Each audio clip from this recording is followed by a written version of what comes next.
দর্শক আমন্ত্রণ আমাদের নিয়মিত আয়োজন ইভ্যালির সৌজন্যে বিচ সংলাপ আপনাদের সাথে রয়েছি আমি সুলতান আহমেদ। বরাবরের মতো আমরা প্রতিদিন কিন্তু নতুন নতুন টপিক নিয়ে কথা বলে থাকি। আজকে আমরা যে বিষয় নিয়ে কথা বলতে চাই, দর্শক আপনারা জানেন যে করোনা পরবর্তী সময়ে কিন্তু দেশের অর্থনীতি চাঙ্গা হতে শুরু করেছে, ঘুরে দাঁড়ানোর চেষ্টা করছে। বিভিন্ন দিকের সেই রিপোর্টগুলো কিন্তু আমাদের সেই তথ্যই দিচ্ছে। আমরা দেখতে পাচ্ছি একদিকে রেমিটেন্স প্রবাহ ভালো, রিজার্ভ রয়েছে রেকর্ড পরিমাণে, অন্যদিকে রপ্তানিও বাড়ছে, পাশাপাশি সবচেয়ে স্বস্তি দিচ্ছে কিন্তু আমাদের পুঁজিবাজার। অর্থাৎ গেল প্রায় 1.5 মাস ধরে আমরা দেখতে পাচ্ছি পুঁজিবাজারের বেশ ভালো উত্থান হচ্ছে। গত কার্যদিবস অর্থাৎ বৃহস্পতিবারে আমরা দেখেছি পুঁজিবাজারের সাধারণ সূচকটি ঢাকা স্টক এক্সচেঞ্জের 5,000 ঘর অতিক্রম করেছে। এটি প্রায় 1 বছর পরেই 5,000 ঘর আসাতে বিনিয়োগকারীরা যেমন স্বস্তিতে রয়েছেন, পাশাপাশি কিন্তু অন্যান্য যারা রয়েছেন এর সাথে সংশ্লিষ্ট সবাই কিন্তু স্বস্তিতে রয়েছেন। আমরা সেসব বিষয়ে কথা বলতে চাই। পুঁজিবাজারের সুপাদাস আমরা দেখেছি আন্তর্জাতিক একটি সংস্থার জরিপে গত আগস্ট মাসের হিসেবে পুরো বিশ্বের মধ্যেই বাংলাদেশের পুঁজিবাজার সবচেয়ে ভালো করেছে। কেন করেছে, কিভাবে এটি ধরে রাখা যায়, কি করে এই বাজারকে আরও স্থিতিশীল অবস্থায় নিয়ে যাওয়া যায়, সেই সব বিষয়ে আজকে আমরা কথা বলতে চাই। আমাদের সাথে দুজন সম্মানিত অতিথি এর মধ্যে যুক্ত হয়েছেন আহমেদ রশিদ লালী, তিনি সাবেক সিনিয়র সহসভাপতি ডিএসসি এবং সাবেক সভাপতি একই সাথে ডিবিএ। আমাদের সাথে একজন অর্থনীতিবিদ রয়েছেন জনাব ওয়াজিদ হাসান শাহ, তিনি পুঁজিবাজার বিশ্লেষক, বিআইডিএস এর সাবেক গবেষক। আমরা তাদের কাছে যাব এসব বিষয় নিয়ে কথা বলতে, তবে তার আগে হাতে থাকা একটি রিপোর্ট দেখে আসতে চাই। পোশাক খাতে রপ্তানি আদেশ বাড়লেও দাম নিয়ে তীব্র প্রতিযোগিতার মুখে পড়তে হচ্ছে উদ্যোক্তাদের। তবে করোনার ধবল কাটিয়ে এরই মধ্যে সক্ষমতার 70% পর্যন্ত উৎপাদন করতে পারছেন না বলে জানিয়েছেন উদ্যোক্তারা। অর্থবছরের প্রথম 2 মাসে ইতিবাচক প্রবৃদ্ধি মিলেছে এ খাতে। সক্ষমতা বাড়ানো গেলে যা আগামী দিনেও টেকসই হবে বলে মনে করছেন বিশ্লেষকরা। সহকর্মী বাবু কামরুজ্জামানের রিপোর্টটি দেখে আসব। করোনাকালীন এই সময়ে ব্যবসা বাণিজ্যে কিছুটা ধীরগতি থাকলেও রপ্তানিতে আশা জাগাচ্ছে দেশের শীর্ষ খাত তৈরি পোশাক। কঠিন এই দুর্যোগেও অর্ডার বাড়ছে পোশাকে, যা টিকে থাকার লড়াইয়ে স্বস্তি ফিরিয়েছে উদ্যোক্তাদের মাঝে। বিজিএমইএর হিসাবে করোনাকালে পোশাকের ক্রয়াদেশ বাতিল ও স্থগিত হয় $318 কোটি, যা এখন পাল্টেছে। রপ্তানি উন্নয়ন ব্যুরোর সবশেষ তথ্য বলছে গত এপ্রিলে ব্যাপক ধস নামে রপ্তানি আয়ে। পোশাক রপ্তানি নেমে আসে মাত্র $37 কোটি, যা গেল 2 দশকের মধ্যে সর্বনিম্ন। তবে অর্থবছরের শুরুতে জুলাই মাসে বড় প্রবৃদ্ধি মিলে পোশাক রপ্তানিতে। আগস্টে কিছুটা কমলেও গত 2 মাসে লক্ষ্যমাত্রার চেয়ে প্রায় 2% বেশি আয় হয়েছে পোশাক খাতে। তবে পোশাকের অর্ডার বাড়লেও দাম নিয়ে কিছুটা হতাশার কথা জানিয়েছেন উদ্যোক্তারা। এখানে আগে এক্সাইড এলসি ছিল, এখন ডিফার্ড এলসি আসছে অনেকগুলো, যে 90 দিন পরে পেমেন্ট হবে, 60 দিনের পরে পেমেন্ট হবে। আমি বলবো যে এটা যদিও ব্যবসা চালু হয়েছে, প্রাইস হিসাবে যে প্রাইস দেওয়া হচ্ছে এটা মোটেই আমি বলবো সন্তোষজনক না, কোন রকমে টিকে থাকার জন্য। লকডাউনের সময় যে অর্ডারগুলো আমাদের ক্যান্সেল হয়ে যায়, আল্লাহর রহমতে 90% অর্ডারগুলোই আমাদের ফেরত আসে এবং সেই কাজগুলোই আমরা পরবর্তী 3 মাস জুন, জুলাই, আগস্ট মাসে শিপমেন্ট করি। বাট 25 থেকে 30% অর্ডার আমরা কম পেয়েছি অন্যান্য বছরের তুলনায়। আশা করি যতটুকু অর্ডার কম পেয়েছি আমরা ইনশাল্লাহ এই বছরটা সার্ভাইভ করে যাব। তবে এই দুঃসময়েও পোশাক খাতে অর্ডার বাড়ছে উল্লেখযোগ্য হারে। ব্র্যান্ড বায়ারদের ধরে রাখার সক্ষমতা বাড়ানো গেলে আগামী দিনগুলোতে পোশাকের এই প্রবৃদ্ধি টেকসই হবে বলে মনে করছেন এই গবেষক। যদিও মূল বাজারগুলোর পরিস্থিতি এখনো স্বাভাবিক হয়নি, তারপরেও আমরা যে অর্ডারগুলো পাচ্ছি সেটিকে আমি খুব ইতিবাচকভাবে দেখছি। যদি আমাদের ব্র্যান্ড বায়াররা যদি এই ধারাটি অব্যাহত রাখে তাহলে বাংলাদেশের রপ্তানি আগামী মাসগুলোতেও ধীরে ধীরে বৃদ্ধি পাবে বলে আমরা আশা করতে পারি। বিশ্লেষকদের মতে বিশ্ববাজারে ধীরে হলেও পোশাকের চাহিদা বাড়তে শুরু করেছে। ফলে বাতিল ও স্থগিত হওয়া পণ্যের ক্রয়াদেশ আশায় গতি ফিরছে পোশাক রপ্তানিতে। বাবু কামরুজ্জামান, নিউজ 24, ঢাকা। দর্শক, এবার আমরা আলোচনায় ফিরতে চাই। যেমনটি আমাদের প্রতিবেদনে আমাদের সহকর্মী দেখাচ্ছিলেন যে রপ্তানি আয় বাড়ছে, এটি কিন্তু আসলে পুঁজিবাজারের জন্য একটি ইতিবাচক খবর, কারণ পুঁজিবাজারে তালিকাভুক্ত রয়েছে পোশাক খাতের বেশ কয়েকটি কোম্পানি। আমরা সেসব বিষয়ে আলোচনায় যাব। আমাদের সাথে যে অর্থনীতিবিদ রয়েছেন ওয়াজিদ হাসান শাহ, শুরুতে আপনার কাছেই আসতে চাই। আপনি গত কার্যদিবসে নিশ্চয়ই খেয়াল করেছেন সূচকটি কিন্তু প্রায় 1 বছর পরে আবারও 5,000-এর মাইল ফলক স্পর্শ করেছে। একটি মনস্তাত্ত্বিক বিষয় কাজ করছিল গেল কিছুদিন ধরে পুঁজিবাজারে, যে 5,000 ধরতে পারবে কিনা, বা 5,000-এর কাছাকাছি গিয়ে আবার দেখতে পাচ্ছিলাম আমরা সূচকটি আবার কিছুটা ব্যাকে চলে আসছিল। সব মিলিয়ে এই যে উত্থান পুঁজিবাজারে, সেটিকে আপনি কিভাবে দেখছেন? এটা তো অবশ্যই পজিটিভলি নিতে হবে, এই ব্যাপারে কোনো দ্বিমত নেই। এবং আপনি যদি দেখেন গত কয়েক বছরে আমাদের অর্থনীতির যে প্রবৃদ্ধি তার সাথে কিন্তু পুঁজিবাজারে কোনো সামঞ্জস্য ছিল না। একদমই। পুঁজিবাজার কিন্তু পড়েছিল, উল্টো পুঁজিবাজার কমে এসেছিল, অথচ আমাদের অর্থনীতির বাকি সব সূচকই কিন্তু বেড়ে যাচ্ছিল। এখন এই অবস্থায় যেটা হয়েছে, করোনা কালে আমাদের পুঁজিবাজারের অনেক সূচক কমা শুরু করলেও আমাদের কিন্তু পুঁজিবাজারের সূচকটা বাড়া শুরু করেছে, আমাদের টার্নওভার খুব স্ট্রং হচ্ছে, এবং পাশাপাশি 5000-এর আপনি যে বললেন ইন্ডেক্সটা 1 বছর পরে আমরা পার হয়েছি, এটা খুবই পজিটিভ, এবং এইটা ধরে রাখা মানে ব্যাপারে আমরা আশাবাদী। আপনি যদি প্রাইস আর্নিংস রেশিও দেখেন আমাদের পুঁজিবাজারের অনেক ভালো মৌলভিত্তির কোম্পানির, দেখবেন যে এখনো কিন্তু সেটা যথেষ্ট সহনীয় পর্যায়ে আছে এবং এখনো বিনিয়োগ উপযোগী আছে লঙ্গার টার্মে। এটা অবশ্যই শর্ট টার্ম ইনভেস্টমেন্টের কথা আমি বলবো না, লঙ্গার টার্ম ইনভেস্টমেন্টের কথা বলবো। এবং পুঁজিবাজারে যে রকম প্রাইস আর্নিংস রেশিওতে আসছে সেটা পৃথিবীর মানে ভালো শেয়ারগুলোর ক্ষেত্রে সেটা পৃথিবীর অধিকাংশ ভালো পুঁজিবাজারের ভালো মৌলভিত্তির শেয়ারের তুলনায় কিন্তু অনেক কম। জি। সুতরাং মানে বিনিয়োগ উপযোগী সময় কিন্তু আমাদের হাতে এখন আছে, এবং আমাদের ডেইলি ট্রানজাকশন 1000 কোটির উপরে অধিকাংশ দিন থাকছে, এটা আরেকটা পজিটিভ।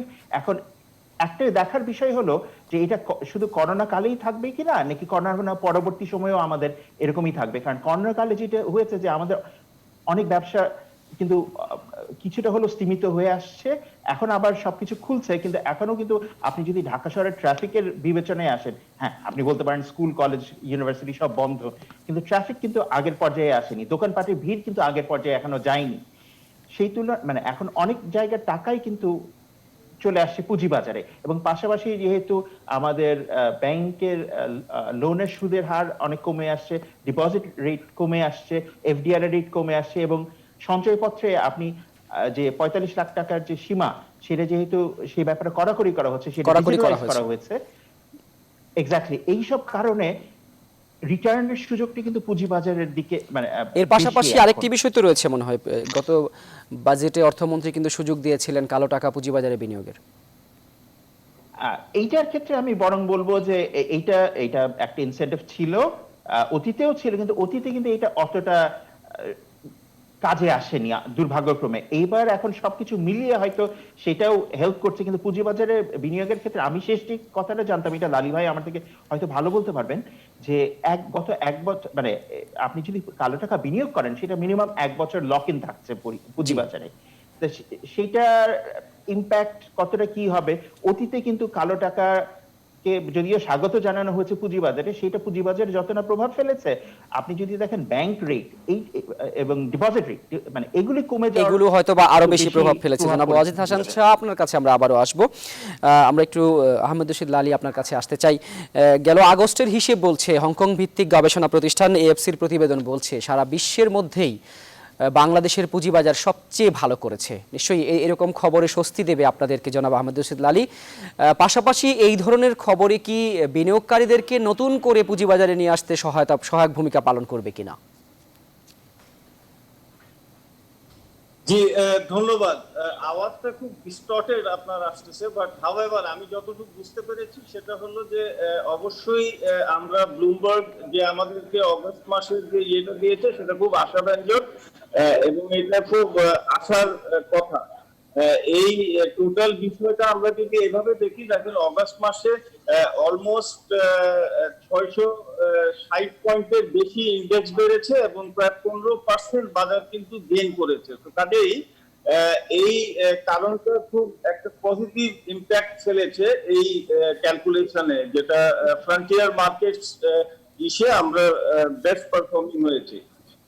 বিষয়টা হচ্ছে যে দাদা একটু বলেছেন, বা আমি একটু যেটা উনি সঠিকভাবেই বলেছেন, আমাদের কারণগুলো বিশেষ করে যদি আমি এইভাবে বলি যে আমাদের ইন্টারেস্ট রেটটা কমেছে, ব্যাংকে কিন্তু লিকুইডিটি আছে, ভালো লিকুইডিটি আছে, সেটার একটা পজিটিভ ইম্প্যাক্ট পড়েছে বাজারে।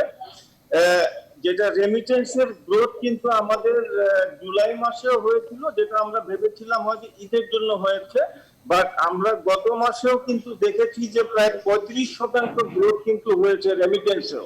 তো কাজেই এইটাও খুব পজিটিভ একটা ইম্প্যাক্ট কিন্তু ফেলেছে। ফ্লোর প্রাইস যেটা আছে, যেটা প্রাথমিক পর্যায়ে ফ্লোর প্রাইসটা কমিয়ে দিয়েছিল আমাদের যে ভলিউমস গুলো সেটা পড়ে গিয়েছিল বিকজ অফ ফ্লোর প্রাইস, কিন্তু এখন যেটা আমরা দেখছি যে মন্দের ভালো ফ্লোর প্রাইসটা ইনভেস্টরদের মাঝে একটা আশা সঞ্চার করেছে এবং ইনভেস্টররা এখন জানতে পারছে যে অন্তত এই প্রাইসের নিচে অন্তত যাবে না। তো একটা সাইকোলজিক্যাল এফেক্ট কিন্তু হয়েছে। এটা একটা পজিটিভ দিক। গভর্নেন্স অনেক ইমপ্রুভ করেছে, আমাদের নতুন এসিসি আসার পরে গভর্নেন্স অনেক ইমপ্রুভ করার ফলে কনফিডেন্স লেভেলটা অনেক বেড়েছে ইনভেস্টরদের মাঝে। তারপরে দেখেন মাননীয় প্রধানমন্ত্রী যেটা করেছেন, 200 কোটি টাকা করে প্রত্যেকটা ব্যাংকে ইনভেস্ট করতে বলেছেন পুঁজিবাজারে, সেটার কিছু টাকা কিন্তু বাজারে ঢুকছে।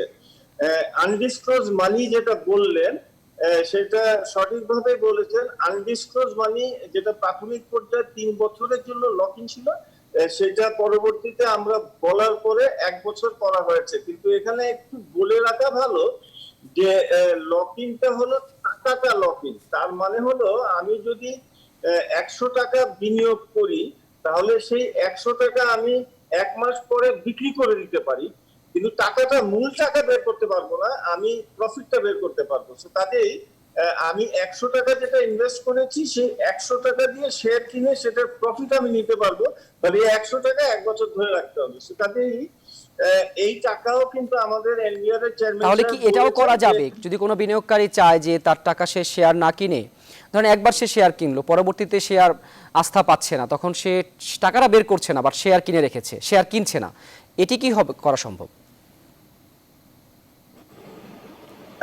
জি বুঝতে পারলাম না, একটু আবার বলবেন? জনাব লালী যেটি বলছিলেন যে তার সে পুরো টাকাটা তার যে মূলধন সেটি বের করতে পারবে না, সেই ক্ষেত্রে অনেক সময় দেখা যায় যে শেয়ার না কিনে যদি সে চিন্তা করে যে আমি টাকাটা ফেলে রাখি এখানে, সেটি কি করা সম্ভব কিনা? না না, আপনি টাকা ফেলে রেখে তো কারোর লাভ নাই, বরং টাকা যদি ইনভেস্ট করে তাহলে উনি যে 10% যে ট্যাক্সটা দিবেন, হয়তো সেখানে উনি শেয়ার কিনলে পরে 20% গেইন হয়ে যেতে পারে। সো টাকা শুধু ফেলে রাখা একটা ব্রোকারেজ হাউসে তো কোনো যুক্তি নাই। সো ভালো শেয়ারে যদি উনি ইনভেস্ট করেন তাহলে যে 10% উনি দিয়েছেন ট্যাক্স, সেটার বেশি উনি প্রফিট গেইন করতে পারেন। সো কাজেই এইটা এমনি ফেলে রাখার কোনো কারণ নাই, কোনো যুক্তিকতা নেই। তার মানে সম্ভাবনা রয়েছে যেহেতু বাজারে, সেই সম্ভাবনাকে ব্যবহার করা উচিত। দর্শক, আমরা এই বিষয়ে আরো জানতে চাই। আপনারা জানেন যে গত কয়েকদিন ধরে কিন্তু আমরা দেখতে পাচ্ছি বাজারে 1000 কোটি টাকার উপরে লেনদেন হচ্ছে, সেসব বিষয় জানতে চাই। এই বাজারে কেন দেশি বিদেশি আরো বিনিয়োগ আসতে পারে সেসব বিষয় জানতে চাই। তবে ছোট্ট একটি বিরতির পর আপনারা দেখছেন ইভালির সৌজন্যে আমাদের নিয়মিত আয়োজন বীজ সংলাপ। ফিরছি বিরতির পরে, আসছি বিরতির পরে, সাথেই থাকুন।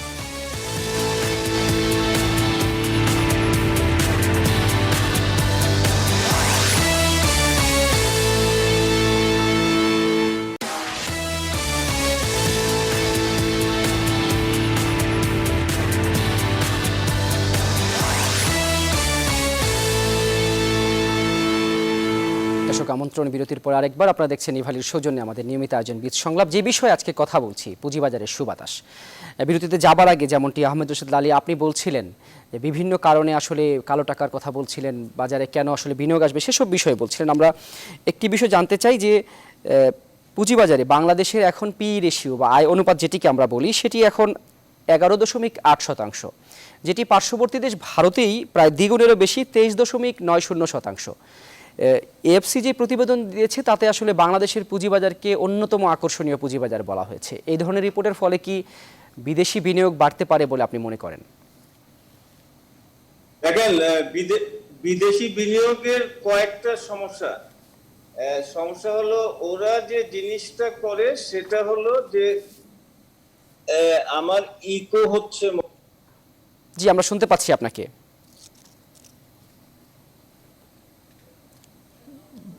জনাব লালী, আপনি সাউন্ড বন্ধ করে রেখেছেন, আপনি মিউট মোডে রেখেছেন। এখন শোনা যাচ্ছে? জি জি, এখন শোনা যাচ্ছে, বলুন। ওকে, বিষয়টা হচ্ছে যে ফরেন ইনভেস্টরদের কয়েকটা জিনিসে ওনারা ফোকাস করে। এক নাম্বার হলো যে ডলারের প্রাইসটা যদি স্টেবল থাকে তাহলে ওনারা ইনভেস্টমেন্টে স্বাচ্ছন্দ্য বোধ করেন। আবার এদিকে মার্কেটে যদি বেশি বেড়ে যায় তখন ওনারা কিন্তু একটু সাইডলাইনে চলে যান। তো এইসব কারণে কিন্তু ফরেন ইনভেস্টরদের একটু চিন্তার বিষয় আছে। তবে সুখবরটা হলো যে একজন বিনিয়োগকারী ইতিমধ্যে উনি ইন টাচ আছেন, এবং বিশাল বিশাল ওনাদের ইয়েটাই হলো প্রায় $550 বিলিয়ন ওনাদের নেটওয়ার্ক। সো কাজেই এইরকম একটা বিনিয়োগকারী ওনারা একটা অংশ, একটা ছোট্ট অংশ ওনাদের হিসাবে, আমাদের হিসাবে বিশাল অংশ, ওনারা এখানে কিন্তু ইনভেস্ট করার জন্য চিন্তা ভাবনা করছেন। দে আর স্টাডিং দ্য মার্কেট। কাজেই আমার মনে হয় এখন বিদেশি বিনিয়োগকারীরাও কিছু কিছু ইন্টারেস্ট কিন্তু শো করছেন, এবং বাজারে মোটামুটি ওনারা স্টাডি করছেন। সো কাজেই আমার কাছে মনে হচ্ছে যে গত মাসেও কিন্তু বিদেশি ইনভেস্টমেন্ট খুব বেশি ছিল না, কিন্তু এখন ওনারা ইন্টারেস্ট শো করছেন, এবং মোটামুটি ভাবে তারা হয়তো বাজারে পদার্পণ করবেন আমি আশা করছেন। ধন্যবাদ জনাব আহমেদ শহীদ আলী। আমরা একটু ওয়াজিদ হাসান সাহেব আপনার কাছে আসতে চাই। আমরা দেখতে পাচ্ছি গত সপ্তাহের হিসেবে মূলধন বেড়েছে বাজারে ৬,৩০০ কোটি টাকা, এবং সবচেয়ে যেটি আশা জাগানিয়া বিষয়, যেটি লেনদেন বাজারে আসলে একেবারে তলানিতে নেমেছিল, সেই লেনদেন কিন্তু 2 মাসের ব্যবধানে আমরা দেখতে পাচ্ছি এখন কিন্তু প্রায় প্রতিদিনই 1,000 কোটির উপরে লেনদেন হচ্ছে। গত সপ্তাহের হিসেবেও প্রতিদিন লেনদেন হয়েছে 1,059 কোটি টাকা। এই লেনদেন বাড়ার ফলে আসলে বাজারের কতটুকু ডেপথ তৈরি হচ্ছে? লেনদেন বাড়ার ফলে ডেপথ যত না বাড়বে, তার থেকে যারা বিনিয়োগকারী তাদের আস্থা বাড়বে। এবং আমাদের দেশে যেটা সাধারণত হয়, রিটেল ইনভেস্টররাও কিন্তু বাজেটটা অনেকটা পরিচালনা করে। লালি ভাই যে কথাটা বলছিলেন যে ফরেন ইনভেস্টর যাদের বিলিয়নস অফ ডলার্স যারা ইনভেস্ট করে, তারা যদি তার সামান্য অংশ আমাদের দেশে ইনভেস্ট করে, সাধারণত দেখা যায় যে ফরেন ইনভেস্টমেন্ট কিন্তু barely 1% of our stock market. এইটাও কিন্তু আমাদের দেশের পুঁজিবাজারের জন্য একটা বড় প্রভাব ফেলবে। যে এই জিনিসটা লালি ভাই বলেছেন, আমার ভুল হয়ে গেছে, আমার বলা উচিত ছিল যে আমাদের যে নতুন কমিশনটা হয়েছে তারা এসেই কিছু পদক্ষেপ নিয়েছে যেটা বিনিয়োগকারীদের আস্থা বাড়াতে কিন্তু বড় ভূমিকা রেখেছে। তারা একের পর এক দুর্বল মূল্যভিত্তির আইপিও কে বাতিল করেছে। আগের কমিশনে কিন্তু এমন অনেক আইপিও আসছে যেগুলি ফেস ভ্যালুর নিচে চলে গেছে, এবং এতে কিন্তু বিনিয়োগকারীরা সেটা স্বাভাবিকভাবে অত পজিটিভলি নিচ্ছিল না। কিন্তু এই কমিশন এসে কোন কোন ক্ষেত্রে এমন কিছু পানিশমেন্ট দিয়েছে কোন কোন কোম্পানির ডাইরেক্টরদের, এবং অনেকগুলো আইপিও বাতিল করে ফেলায় যে জিনিসটা হয়েছে, আস্থা বেড়েছে মানুষের, বিনিয়োগকারী এবং ইনস্টিটিউশনাল ইনভেস্টমেন্ট যদি চলে আসে। আমরা যদি পার্শ্ববর্তী দেশ ভারতেও দেখি বা পাশ্চাত্যের দেশগুলোতে দেখি, সাধারণত institutional investment makes up about 80% of the trade. Institutional investment যদি এরকম স্ট্রং ভূমিকা রাখতে পারে, তখন কিন্তু বাজারের উত্থান পতনটা কিন্তু অত সিভিয়ার অনেক ক্ষেত্রে হয় না। ইনস্টিটিউশনগুলো কিন্তু খুব সহজে শেয়ার অফলোড করা শুরু করে না যদি না পরিস্থিতি খুব খারাপ হয়। এবং আপনি যদি দেখেন গত 2 বছর, গত 2-3 মাস আগ পর্যন্ত প্রায় 2 বছর ধরে কিন্তু আমাদের ফরেন পোর্টফোলিও ইনভেস্টমেন্ট সেটা কমে আসছে। কিন্তু এখন লালি ভাই যেটা বললেন যে অনেকের আবার আগ্রহ হচ্ছে। আমাদের ডলারের রেট নিয়েও কিন্তু বিজিএমইএ বারবার চাচ্ছিল যে এটা 90-তে চলে যাক ডলার, যেটা এখন 85 এর কাছাকাছি স্টেবিলাইজ করেছে। এখন সেটা অনেকেই বলছিল যে এই বছরের শুরুতে যখন অনেকের এক্সপেকটেশন ছিল ডলার 90-র দিকে চলে যাবে, তখন তো করোনার প্রভাবটা আসেনি। তখন কিন্তু অনেকেই ভাবছিল যে আমাদের দেশ থেকে অনেক বিদেশি বিনিয়োগকারী হয়তো উইথড্র করবে ফান্ডস, এই কারণে তারা দেখতে চায় ডলার কোথায় গিয়ে স্থির হয়।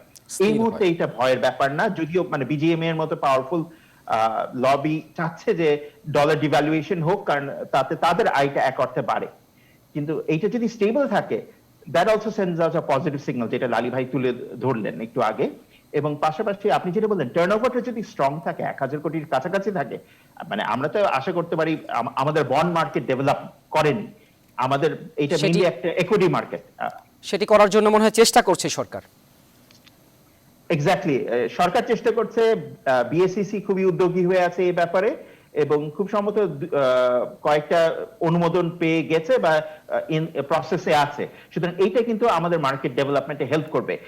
অনেক সময় বলা হয় যে বিদেশি মার্কেটে ডেরিভেটিভও একটা অপশন থাকে আপনার কেনার, কিন্তু আমি মনে করি আমাদের ইনভেস্টরদের যে পরিমাণ, most of our retail investor, সবার কথা অবশ্যই বলবো না, there are many very well informed investors in our market, কিন্তু আমাদের যারা সাধারণ বিনিয়োগকারী, তাদের ফাইন্যান্সিয়াল লিটারেসি লিমিট কিন্তু অনেক ক্ষেত্রে অত বেশি না, যে কারণে আমি ডেরিভেটিভের পক্ষে অনেক সময় সেটি বাড়ানোর জন্য নিশ্চয়ই কমিশনকেও ভূমিকা রাখতে হবে।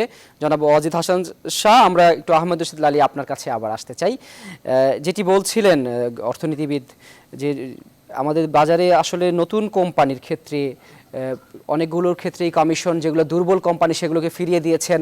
আবার আমরা দেখতে পাচ্ছি যে ওয়ালটন সহ প্রায় 6টি, ওয়ালটন রবি সহ 6টি ভালো কোম্পানি আমাদের পুঁজিবাজার তালিকাভুক্তি হওয়ার পথে রয়েছে। তার পাশাপাশি সরকারি ব্যাংকেরও আসার কথা, সোনালী, অগ্রণী, এসব ব্যাংকগুলোর, যদিও সেটা কিছুটা লেন্দি হচ্ছে করোনার জন্য।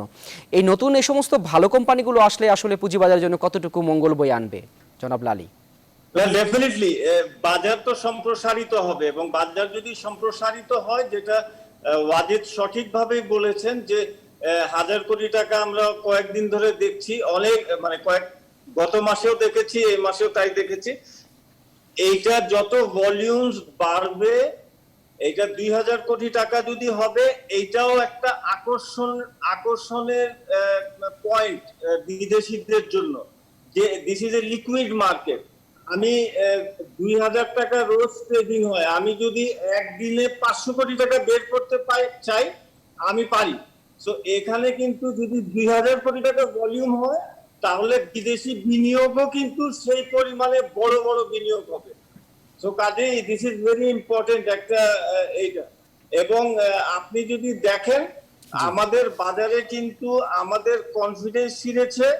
এই কোম্পানিগুলোর কথা বলেছেন, যেটা আমাদের রবিও আসতেছে, এবং এই রবিকে Bangladesh securities and exchange commission কিছু ছাড়ও দিয়েছে আসার জন্য। ওয়ালটন আসছে, আমাদের ব্যাংক, সরকারি ব্যাংক আসার আগে ডেসা ইজ কামিং, ডেসা আসতেছে, আরেকটা পাওয়ার কোম্পানি আসতেছে। জি, সো এরা অলরেডি চিন্তা ভাবনা না, এরা সিদ্ধান্ত নিয়ে ফেলেছে সরকার, এবং এইটা অলরেডি অ্যাকাউন্টস নিয়ে they are working on it. Bangladesh বিএসইসির সাথে আলোচনার পর্যায়ে আছে। সো ডেসা এবং আরেকটা পাওয়ার কোম্পানি সরকারি, এরা ইনিশিয়ালি খুব তাড়াতাড়ি হয়তো আমরা দেখবো, হয়তো আগামী 6 মাসের ভিতরে দেখবো যে এরা চলে এসছে। সো কাজেই এরা আসলে পরে বাজারটা ডেফিনেটলি সম্প্রসারিত হবে। অবশ্যই সেই আশাবাদ আমাদেরও থাকবে। জনাব আহমেদ রশিদ লালী, আমরা এইসব বিষয়ে আরও শুনতে চাই, বাজারটা কিভাবে সম্প্রসারিত হবে এবং এই উঠতি বাজারে আসলে যারা সাধারণ বিনিয়োগকারী রয়েছেন তাদের আচরণ কেমন হওয়া উচিত, সেই সব বিষয়ে আমরা কথা বলতে চাই। তবে ছোট্ট একটি বাধা পেরিয়ে, বিরতির বাধা পেরিয়ে, দর্শক আপনারা দেখছেন ইভালির সৌজন্যে আমাদের নিয়মিত আয়োজন বীজ সংলাপ। আসছি বিরতির পরে, সাথেই থাকুন।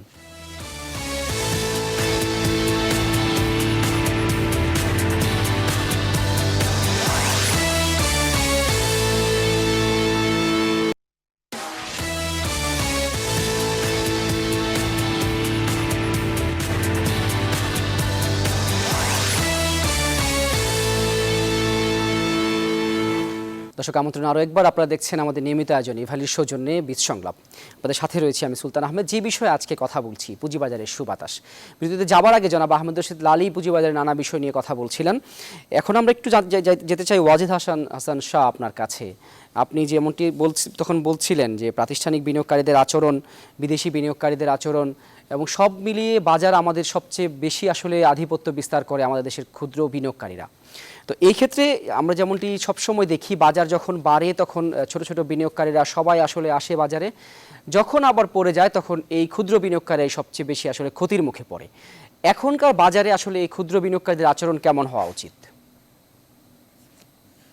আমি বলবো যে যে জিনিসটা হয়, ফাইন্যান্সের টার্মে আছে হার্ড বিহেভিয়ার, ইকোনমিক্সেও আছে, ক্ষুদ্র বিনিয়োগকারীদের সাথে সেই হার্ড বিহেভিয়ার ফলো করে। আমি সবসময় বলে আসছি, এখনো বলছি, ভবিষ্যতেও বলবো যে they should always go for good shares with good fundamentals at reasonable price earnings ratios. এখন যেটা হয় যে অনেক সময় ক্ষুদ্র বিনিয়োগকারীরা যেহেতু হয়তো অল্প টাকা বিনিয়োগ করে, তারা কুইক রিটার্নের আশায় থাকে। Stock market is a place where you should look for longer term returns. আমি বলছি না যে শর্ট টার্মের রিটার্ন ভালো হতে পারে না, কিন্তু লঙ্গার টার্ম রিটার্নের জায়গা এটা। It is not a place যেখানে আপনি আজ বিনিয়োগ করবেন, 2 দিন পরে আপনি অনেক লাভ নিয়ে বিনিয়োগ প্রত্যাহার করার সুযোগ পাবেন ইন জেনারেল। এই মানসিকতা নিয়ে থাকলে খুবই মুশকিল আমি মনে করি। এটা হতে পারে না যে তা না, কিন্তু এই মানসিকতা পরিহার করা খুব প্রয়োজন, লঙ্গার টার্মে থাকা দরকার। আপনি যদি মানে হয়তো এরকম নাম বলা উচিত না, কিন্তু রেনাটার মতো কোম্পানি দেখেন যারা 2002-03 সালে 500-600 টাকা করে এই শেয়ার কিনেছিল, মানে সেটা রিটার্ন মানে 1-1.5 গুণ পেয়েছে তারা, জমির থেকে ভালো রিটার্ন দিয়েছে এরকম ভালো ভালো কোম্পানি।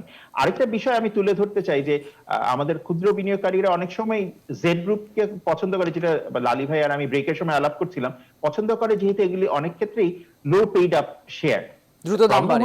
লো পেইড আপ যেমন দ্রুত দাম বাড়ে, এটা রিস্ক, ডাউনসাইড রিস্ক হলো একসময় মানে যেমন বায়ার মানে সেলার খুঁজে পাওয়া যায় না, এমন সময়ও কিন্তু চলে আসে যখন বায়ার খুঁজে পাওয়া যায় না, তখন তারা বিপাকে পড়ে, তাদের টাকাটাও আটকে যায়, লিকুইড না শেয়ার গুলো। সুতরাং they should go for good shares which have decent মানে কি বলবো free float in the market. আর আমি 14-15 বছর আগে একটা আর্টিকেল লিখেছিলাম, বিআইডিএস এ ছাপিয়েছিলাম, যে ওই সময় বার্জার আসছিল 5% শেয়ার নিয়ে।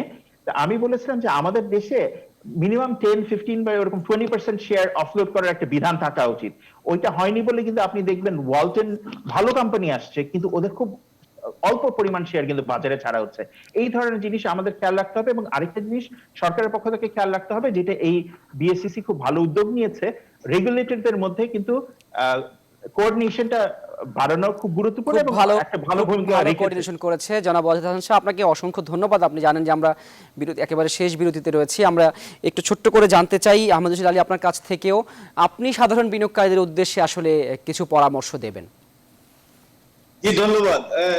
যেটা ওয়াজিদ সঠিকভাবে বললেন, দেখেন আমাদের এখানে বেসিক ডিফারেন্স কি, ডিফারেন্সটা হলো আমাদের রিটেল ইনভেস্টররা হলো 70%, জি, যারা রেগুলার ট্রেড করে, আর বাইরে যে জিনিসটা আসে মাত্র 20%, আর 80% হলো ইনস্টিটিউশনাল ইনভেস্টার্স।